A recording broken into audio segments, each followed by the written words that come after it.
Il y a Phil Dogs qui dit si tu leur prouves que tu peux vivre avec l'argent que tu possèdes et que tu as pas besoin de travailler, tu vas être OK. Mais si tu as 400$ dans ton compte bancaire et que tu fais un road trip, oublie ça et ils te revirent.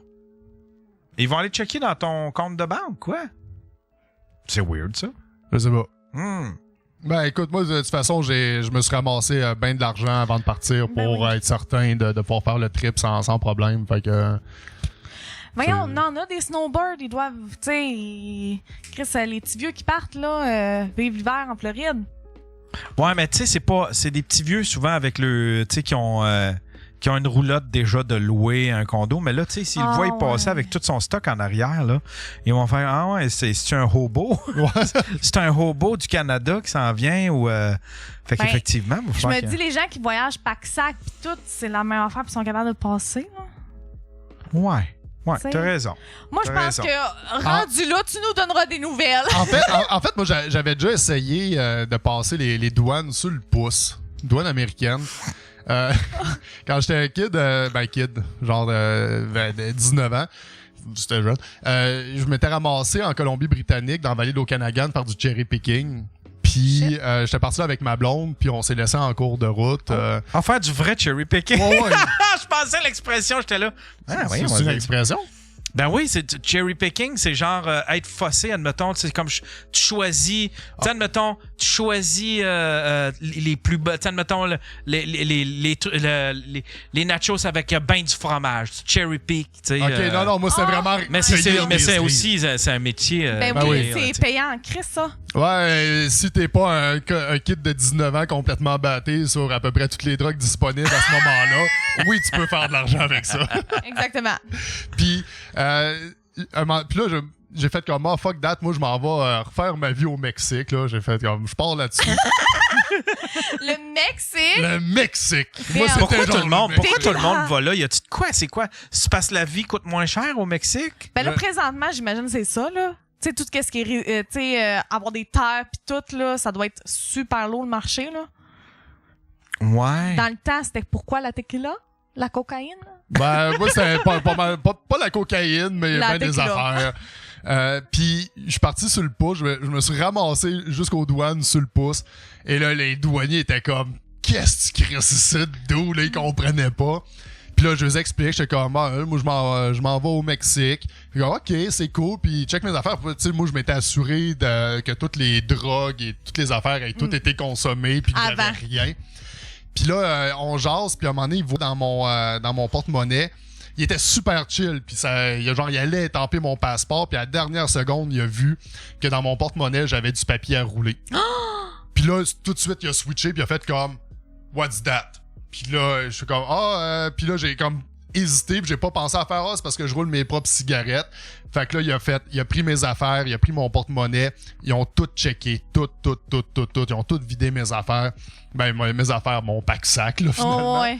Puis après ça, il a fait, je peux pas te laisser passer parce que j'ai pas la preuve que t'as assez d'argent pour te rendre au Mexique. Ou que, genre, si t'as pas un billet de bus qui prouve que tu t'en vas au Mexique, ou un truc d'hôtel et quoi que ce soit. Fait que, moi, je pense que c'est plus s'il décide qu'il veut pas te laisser passer, il va trouver une raison. Mais si t'es chill pis tout ça, pis qu'il voit qu'il y a pas de problème, il va te laisser passer, tu sais. Ouais. Mais les affaires d'argent, tu sais, oui, peut-être apparemment qu'il peut aller checker dans ton compte combien de cash que t'as, mais tu sais, il va pas le faire systématiquement, il va juste le faire s'il veut essayer de trouver une raison de pas me faire passer. Ça doit être stressant, par exemple. Être douanier? Non, mais toi te rendre pis te faire virer comme ça? J'ai trouvé ça plate, là, mais j'étais comme, on ira pas au Mexique cette année, c'est tout. Là, c'est drôle parce que t'es comme dans une espèce de... Quand tu te fais bloquer à la frontière américaine, tu peux pas juste revirer de bord puis reprendre le chemin où t'es passé parce que tu rentres officiellement en territoire américain. Fait que là, faut que tu repasses par les douanes canadiennes. Oh non! Ouais. Et là, le douanier canadien me voit puis les bureaux sont côte à côte, fait qu'il me voit juste sortir. Pauvre petit moi avec mon sac, genre, c'est dégueulasse. Puis je pars, puis je m'en viens le voir, je suis comme, ils m'ont pas laissé passer. Puis ils sont comme, là, tabarnak, mon job, tu t'aides pas. Puis là, je les explique, puis là, il est comme, et là, tu vas pas aller essayer de passer par toi-même Non, ailleurs. c'est ça. Là. Tu fais pas ça. Je suis comme, calme-toi ici. J'y avais pas pensé, mais à cette heure que t'en parles. Il y en a qui font ça, t'as peu. Explique donc comment ils essayent de faire ça, ceux qui font pas ce que je vais faire. Là, Hey, mais on parle de douane. J'ai eu un petit pincement au cœur quand ils ont fermé le chemin Roxham. Ici à Québec, parce que c'était un de mes fantasmes. Je pense pas que je l'aurais fait pour vrai, là, mais c'était un de mes fantasmes de revenir par le chemin Roxham. Parce que je me demandais. C'est drôle. Qu'est-ce que tu fais au Canada? Ben, je suis passé par le chemin Roxham. J'ai mon passeport, puis voir c'est quoi qui arrive quand tu passes illégalement. Ben, tu passes. T'es citoyen, mais tu passes pas à l'endroit qu'ils disent qu'il faut que tu passes. Moi, j'aurais trouvé ça drôle. Tu t'en vas chez vous, puis tes appels, tu dis, je suis habité sur une ferme pendant 2 semaines. Qu'est-ce qui se passe à partir de là, tu sais? Qu'est-ce qu'ils vont faire? C'est fou, hein? Ouais. Moi, on était tellement stressés parce que quand on est allé en Europe, on traînait l'équivalent d'une station de télé, en fait, l'équivalent de ce que j'ai ici, là, de matériel, là, pour faire de la diffusion puis de l'enregistrement, avec 4 caméras, des trépieds. Fait que là, tout ça, il fallait que ça rentre dans des carry-on. Admettons, on voulait pas laisser les caméras qui sont 5000 $ chaque. On voulait pas laisser ça dans des bagages. Fait que là, il fallait que ça fitte dans les carry-on. Fait que nous autres, là, quand on allait s'installer, là, on pactait toute la valise à Michel, sa valise de linge, là. Il vidait sa valise de linge. Puis là, on mettait tout le matériel là-dedans. Puis là, on s'en allait au Comedy Club, puis on s'installait, on pigeait nos affaires dans la valise à Michel. Mais c'était stressant parce que, du moins, Anthony, lui, il était bien stressé parce qu'il disait, qu'est-ce que je dis? On s'est pas entendu sur rien, tu sais. J'ai 5 caméras dans mon dos, hostie, là, tu sais, là. Couch in France.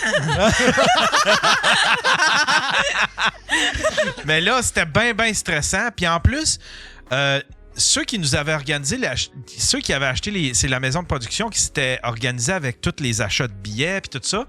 Puis souvent, ils s'étaient mépris, ils s'étaient trompés sur le nombre de carry-on puis la grosseur de carry-on qu'on pouvait emmener. Fait que là, puis là, Anthony, là, il disait, ben ton carry-on, il va aller dans sous ta bagage et non pas... ça mais fait là, peur. si c'était comme on avait comme 20 000 $ de caméra là-dedans, là, Anthony, il voulait pas laisser aller ça. C'est sûr. Hey, c'était le bordel à chaque fois. Ouais. Là. Asti que c'était pas reposant, là, c'était courir, puis c'était stressant. Là, là, les douaniers, là, tu fais comme... Exactement, mais tu sais... Puis à chaque fois, puis je le sais qu'ils engagent aussi des gens qui sont capables de lire le comportement des gens. Là, tu sais. Ben oui. Comme l'émission de télé. Là. Ouais, parce que j'ai un ami qui fait ça, qui interprète les comportements des gens puis qui est capable de voir si t'es stressé ou si t'es... Fait que, mais là, j'étais tellement stressé, ça doit paraître, hostie. Mon chum, il dirait quoi, admettons, de moi qui est nerveux puis qui se gratte. Puis je dois avoir de l'air d'un gars qui s'est fourré de la drogue dans le trou de cul. Ça se dit de dire, hey, ça me stresse vraiment là, parce que j'ai du stock qui vaut cher. Ouais, mais là, j'explique ça comment, tu sais. On n'est pas supposé d'aller travailler. C'est ça l'affaire, c'est qu'on n'est pas supposé d'aller travailler. Fait que là, c'est genre, qu'est-ce que tu fais avec 4 fois la même caméra? Je m'en vais filmer les plages de Normandie pour mon plaisir personnel. Les plages de Normandie. Comme Marilyn Jonca, je m'en vais me faire des selfies sur les plages de Normandie, là où est-ce qu'il est arrivé des tragédies. Hey yo! Hey ça! Oh my God! Pauvre Marilyn! Non. Okay. T'as pas pogné ça? Non. Marilyn Jonca a fait une pause selfie au musée de l'Holocauste. OK. Une petite puis là, elle a fait comme c'est à Berlin, je pense. C'est-tu Berlin, c'est ça? Auschwitz?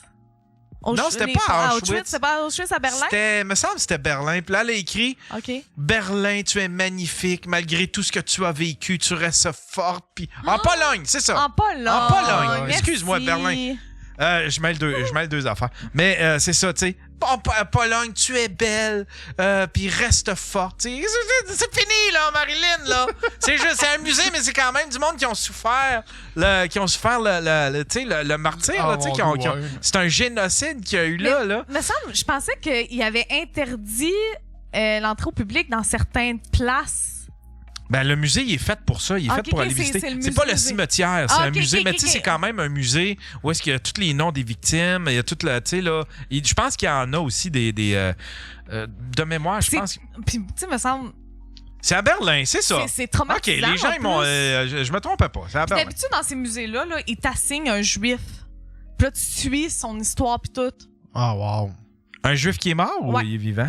Ben, tu sais pas, tu vas savoir à la fin du musée. Moi, j'avais fait ça. Ah ouais? C'était-tu à Washington? C'était sur la Deuxième Guerre, là, puis j'avais un enfant, là, c'était moins cool, là. Fait que là, tu suis son histoire. J'ai pas fini avant la fin du musée, il était déjà mort. Mais... Il était mort à la première exposition, il est mort. Ça. Mais c'est ça, mais il me semble ils le disent, là, pas le droit de prendre de photos, pas le droit de... Il y a un... Tu sais, Puis il y a des mimes, il y a des mimes, puis il y a même une page Internet. Il y a une page Internet où est-ce que ils prennent les selfies du monde, puis là, ils Photoshop dans le même environnement, mais au temps de la guerre. Fait que là, tu vois quelqu'un qui prend son selfie. Ça, mémé. Non, mais il y a eu des mimes qui se moquent de ces gens-là. Puis il y a quelqu'un qui fait ça. Il prend... Admettons, il va prendre la personne qui a pris un selfie sur la plage de Normandie, mais il Photoshop la plage de Normandie alors qu'il y a eu la guerre. Fait que là, tu vois, il prend son selfie, mais t'as plein de soldats qui se font tirer en arrière, puis t'as des explosions. Puis c'est tellement bien fait, là, tu fais comme, mais ils sont donc bien idiots. Puis je comprends pas que Marilyn Jonca ait pas été assez vite pour comprendre que c'était une erreur faire ça, là, tu sais, là. Mais des fois, ça arrive, là, on est humain, là. Mais il doit y avoir un guide, quelqu'un qui fait comme ouais, ça. Mais c'est ça que je me dis, est-ce peut-être que pas eu la note. personne les a comme fait, c'est pas normal? Mais en même temps. Il y a Quiet qui dit sa photo, c'est au moment avec tous les genres d'obélisques. Il y a plein de monde qui se filme ou se prennent en photo. C'est peut-être une zone qui ont le droit aussi, là. Tu sais, il y a sûrement une zone à photo là-bas. Tu sais, en même temps, les pancartes avec les trous là, que tu mets ta femme. En même temps.